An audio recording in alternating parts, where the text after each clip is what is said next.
Құрметті оқырмандар, кітап сүйер қауым. 1 қыркүйек білім күні.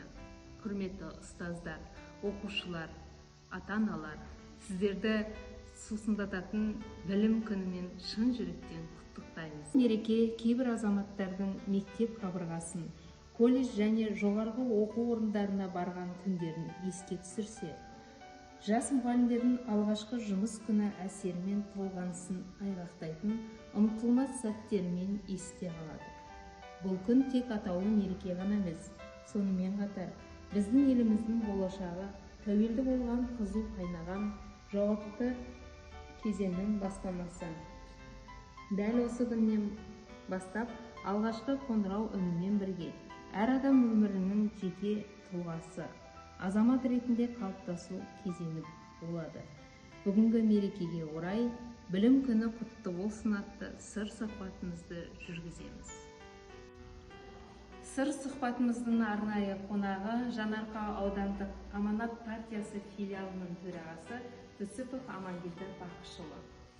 Сұхбатымыздың келесі арнайы қонағы өз саласының майталманы, білім саласын бір кісідей келетін майталман, нөмірі 1 мектеп-лицей директорының міндетін атқарушы, облыстық қоғамдық кеңесінің мүшесі, аудандық мәслихаттың депутаты Істелеуов Дәурен Досымұлы. Қош келдіңіздер. Бүгінгі біздің тақырыбымыз білім саласына байланысты болғандықтан, сіздерге алғаш қоятын сұрағымыз, Дәурен мырза, білім саласына келуіңізге не себеп? Қыркүйек білім күні баршаларыңызға құтты болсын. Менің білім саласына келуімнің бірден-бір себебі өзіме осы ұстаздар әулетінде өсіп тәлім-тәрбие алғаным бір үлкен себебі болды. Сонымен қатар өзіме жаныма жақын балалармен жұмыс істеу ұнайды. Балалардың қандай да бір тәрбиесіне өзімнің бір үлесімді қосқаным менің сондай бір жаным бір тынышталып, сол балалардың қалай білім сапасы, оның ішіне қандай бір дарынды баланы тауып бұлақ көрсең көзін аш демекші, сондай бір балаларды тауып сол балалармен де жұмыс істегенде қатты ұнатамын.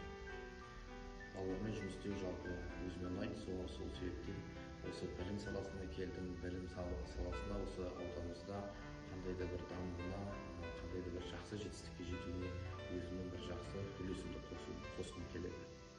Рахмет. Келесі біздің сұрағымыз, ұстаз әдебі дегенге не кіреді сіздің ойыңызша? Ұстаз әдебі дегеніміз ол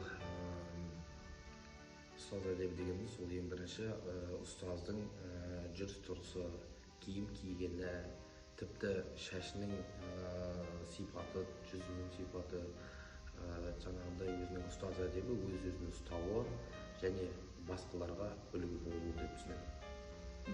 Сіз жаңа жоғарыда айтып отырсыз, өзіңіз үлес қосып жүрмін деп, осы білім саласында қызмет атқарып жүрсіз ғой. Алдағы уақытта осы саланың тәжірибелі маман ретінде қандай жоспармен жұмыс жүзеге асырылады? Алдағы уақытта осы біздің Жаңаарқа ауданымызда ашылған нөмір 1 мектеп-лицейі ашылғанына 1 жыл болды. 1000 мектеп жобасы аясында салынған.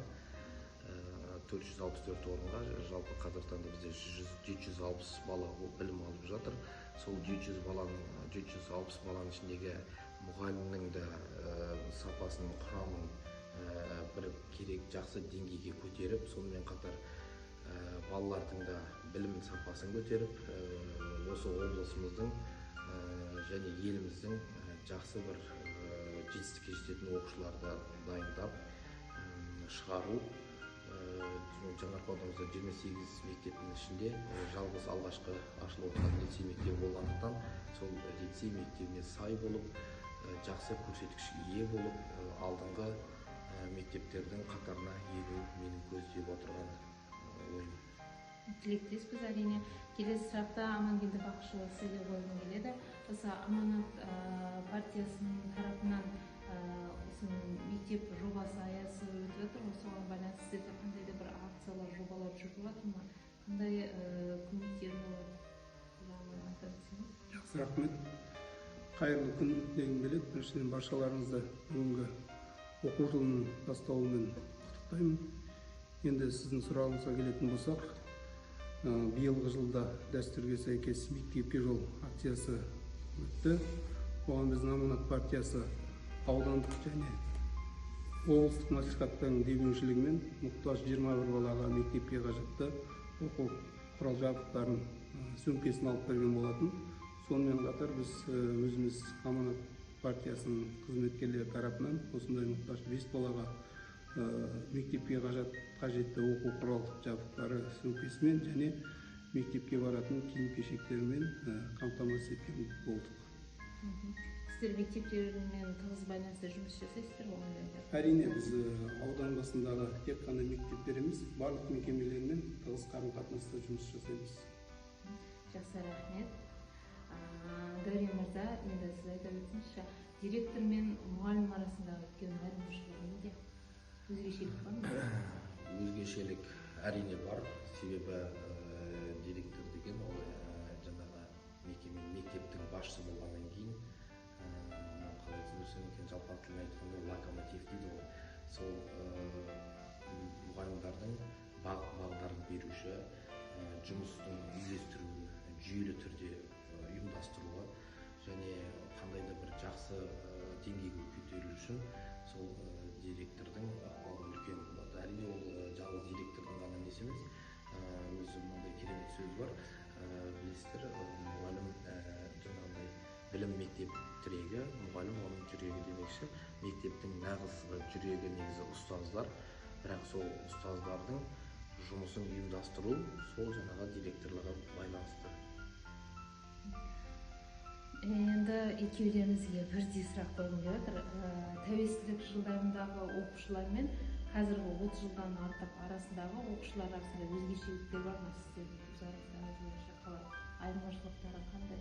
Бұрынғы біздің уағымызда дейді, тәуелсіздік бұрын, және де осы кейінгі жас ұрпақтар екеулерінің айырмашылығы білім саласында. Енді біздің уақытымызбен салыстырмалы түрде айтатын болсақ, енді білім сапасы мүмкін ілгерілеу әрине қазір бар шығар. Екінші жағынан қазір мүмкіндіктер көп. Неге десеңіз, қазір интернет желісі дамыған. Біздің уақытымызда сол қолымыздағы кітаптармен, ауылдағы кітапханадағы кітаптармен, газет журналдармен шектелетін болсақ, қазір оқушыларға іздену үшін бүкіл мүмкіндіктер бар. Интернет желісін ашсаңыз, барлық қажеттіліктерді табуға болады. Сондықтан менің ойымша әрине айырмашылық бар. Менің ойымша да әрине және міне Амангелді мырзамен келісіп отырмын. Себебі біздің балалық шағымызда білім бөлек, ұстазға деген құрметті бөлек болатын. Алыстан ұстазың келе жатса айналып өтіп, жолды беріп, сондай бір құрмет көрсететін шақтар болатын. Қазіргі заманмен қоса адамда, балада дамып келе жатыр. Жаңа айтып өткендей, әлеуметтік желі, қазір балалар бізге дейін бәрін біліп отырады. Әлеуметтік желіден бүкіл ақпаратты интернет желілерден алып отырады. Баламен қоса, мұғалім қоса дамып отыру керек. Баламен қоса. Қазіргі балалар біраз дүниенің барлығын біледі, алғыр болып келеді. Сондықтан енді жалпы қатты айырмашылық болмаса да, бір айырмашылық, қандай да бір айырмашылықтар бар. Дегенмен білімнің де негізі бір жоғары деңгейге де көтеріліп келе жатыр деп айтуға болады. Жақсы деп Жақсы. Ал енді қазіргі білім сапасына көңіліңіз тола ма? Балалар мен оқушылар мен мұғалім арасындағы байланысты тығыздық жұмыс істеу? Иә, көңілім толады. Себебі енді мен өз мектебімізге айтып келгенде, бұған дейін мен ауылдық жерде тәрбие директорының тәрбиесі жөніндегі орынбасар болғам. Бұған дейін де жастармен жұмыс істегенбіз, енді білім саласымен тығыз байланысты жұмыс істегенбіз, әдіскер болып та қызмет істедім. Қазіргі таңда өзім енді басшы болып отырғаннан кейін сапасын байқастау, ол әрине жаңағы мұғалімнің деңгейіне байланысты деп атап өттім ғой. Мұғалімде бір шеберлігіне, өзінің бір жақсы дарынды баланы тауып, сонымен жақсы жұмысты ұйымдастырып, жақсы жұмыс жасаса, балалардың сапасы міндетті түрде көтеріледі. Ал бір жылдың ішінде бізге бір жыл ғана болды, бірақ сапамыз, менің көңілім толады. Себебі былтыр бір жылдың ішінде бізде облыстық олимпиадалардан 4 оқушымыз жүлделі орынға ие болды. Жақсы, ол өте жақсы көрсеткіш деп білемін. алдағы уақытта бұл сапаны, бұл көрсеткіштерді одан да жақсы деңгейге көтеретініне сенімдімін. Оған қолайлы жағдай жасап жатырмыз да, мұғалімдарға да семинар, тренингтер ұйымдастырып жатырмыз, мұғалімдер арнайы курс оқуларға жіберіп жатырмыз. Және өзіміздің мектепте де алдағы уақытта бір жақсы үлкен ауқымды семинар өткізуге сондай бір ойымыз да бар. Жақсы, рахмет. Өздеріңіздің енді оқырмандарымызға, біздің жас ұрпақтарымызға айтар жолдарыңыз, ақ-тілектеріңіз болса. Жақсы. Енді оқушылардың барлығына айтатынымыз, оқу жылы енді басталып жатыр. Сондықтан да барлықтарыңыз жақсы оқып, болашақ сіздердің қолдарыңызда дегеніміз келеді. Білімді мыңды жығады, білекті бірді жығады дейміз. Сондықтан білімді ұрпақ керек біздің болашағымызға. Сәттілік тілеймін. Барлық оқушылар үздіктер қатарынан көруіне тілектеспін. Яғни аудан бойынша бұл кезде аудан балаларына, оқушыларға осы бүгінгі білім күні құттықтаймын. Шын жүректен үлкен толағай жетістікке жетулеріне тілектеспін. Алдағы уақытта араларыңыздан ғалымда, елді басқаратын азаматтар да, азаматшылар да шығатынына мен сенімдімін. Сіздерге осы үлкен өмірде, үлкен қадамға мектеп қабырғасынан аттап келгендеріңізге қош келдіңіздер дегім келеді. Қазіргі таңда бала деген ол біздің ең бірінші құндылығымыз, ол жаңағы біздің балалар болып келеді. Мектептің ең бірінші орындағы ол бізге бала. Сондықтан да сіздерге барлық өмірдегі жақсылықты тілейміз. Сәт сапар. Әмин, рахмет ақ-тілектеріңізге. Осымен біздің сыр сұхбатымыз тәмам. Алтын уақыттарыңызды бөліп келгендеріңізге алғысымызды білдіреміз. Баршаңызды білім күнімен және оқу жылының басталуымен шын жүректен құттықтаймыз. Жаңа жетістіктер мен ашылуларға ұдайы ізденіс, шығармашылық табыс, денсаулық, жаңа бастамаларда тек қана сәттілік тілейміз. Рахмет, сау болыңыздар. Сау болыңыздар.